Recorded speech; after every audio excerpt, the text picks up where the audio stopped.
that he had. And then Al Gore came to Lewiston High School in 2004 as the party nominee. Stayed overnight with a Lewiston family, a couple teachers who taught in the school. He spent the day at Lewiston High School in a class in cafeteria, and then had a speech as well, various functions. Okay, here's our long list, and I'm not going to go through every one, but we do have Governor Jerry Brown there. Did I list him twice? Yes, I listed him twice, so he's there. So I'm not going through all of those, just to indicate. But one thing to note is the change in the nomination process occurred back here. Birch Bayh and Jimmy Carter. So all of these are people who are seeking the nomination, and they think the main caucuses might help them.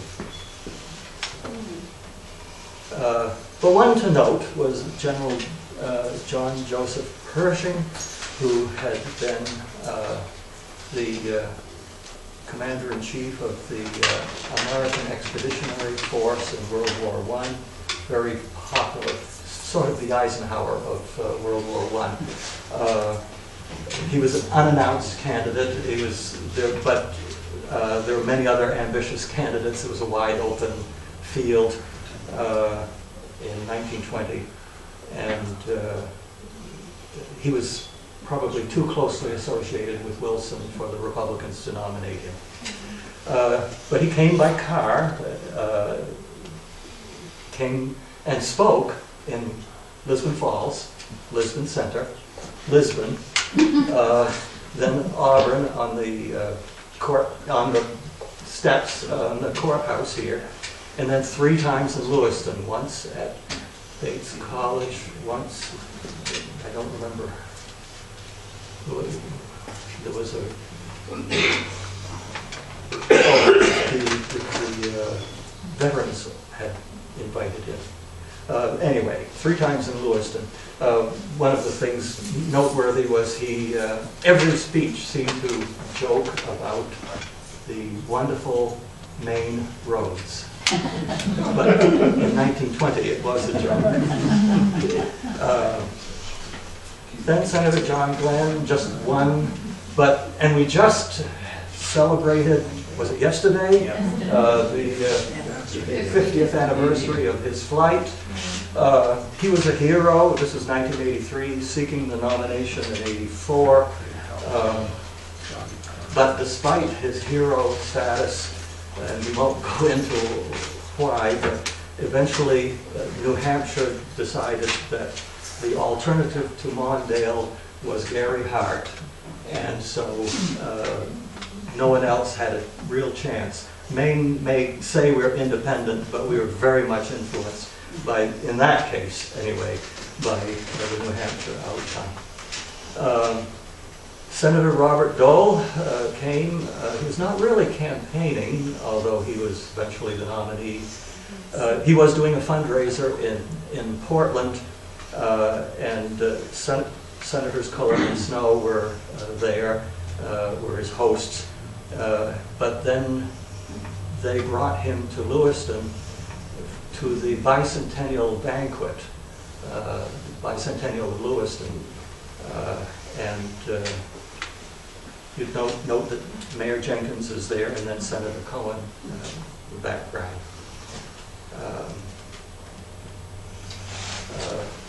Another candidate, notable candidate, was Representative Dennis Kucinich of Ohio, sort of the Democratic Ron Paul, if you will, at least from my perspective. He was doing, especially from the point of view of wanting to do well in the caucuses. And he did fairly well, maybe 15% of the vote, which is excellent for a candidate who was not doing well nationally.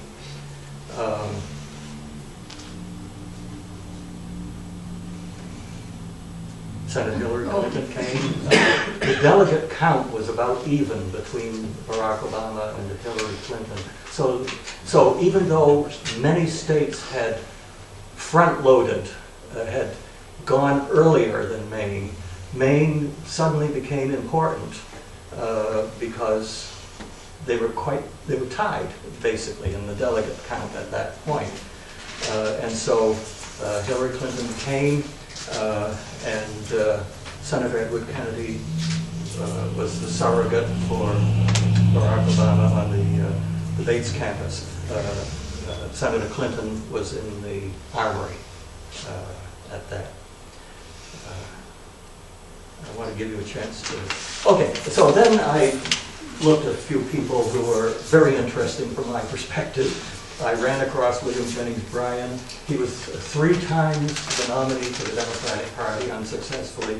But after that, he came to Lewiston in 1916, spoke at Jordan High School, College, Lewiston City Hall. He predicted a revolution in politics because we had just ratified the income tax amendment and popular election of senators, and he said those two plus prohibition and women's suffrage will revolutionize American politics. Moving along, Eleanor Roosevelt came to the WLU in '53. Actually, she was here to speak to the Maine Teachers Association, but they had a reception for the executive board of the WLU, Women's Literary Union, at the house on Elm Street. And we have Mrs. Thomas Delahanty, Mrs. Charles Eaton, and then, of course, Mrs. Roosevelt. Mrs. Roosevelt was a turning point in terms of the role of the First Lady. She was much more active than former First Ladies, and more active visibly. Of course, you know about Dolly Madison. You probably know about Dolly Madison and how she was active as a social hostess. But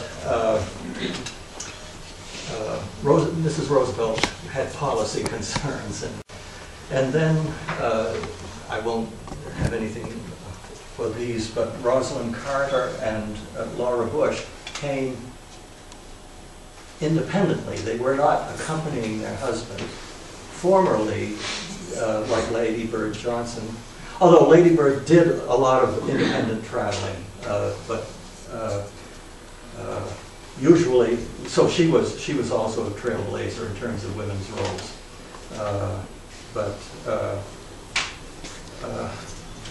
Mrs. Carter and Mrs. Bush traveled here independently and spoke on behalf of their husbands' candidacies. And then Al Gore came in the ice storm of 1998. Well, this is one of the hazards of campaigning, the kind of campaigning we expect the candidates to do. They have to do all kinds of things, and all kinds of things that are unique, and you might try to get in the newspaper for. Mm-hmm. He was okay as long as he put some branches in a chipper, but when he grasped the downed line, and it was on the front page of the newspaper, the caption of the newspaper said, "No line is safe to touch."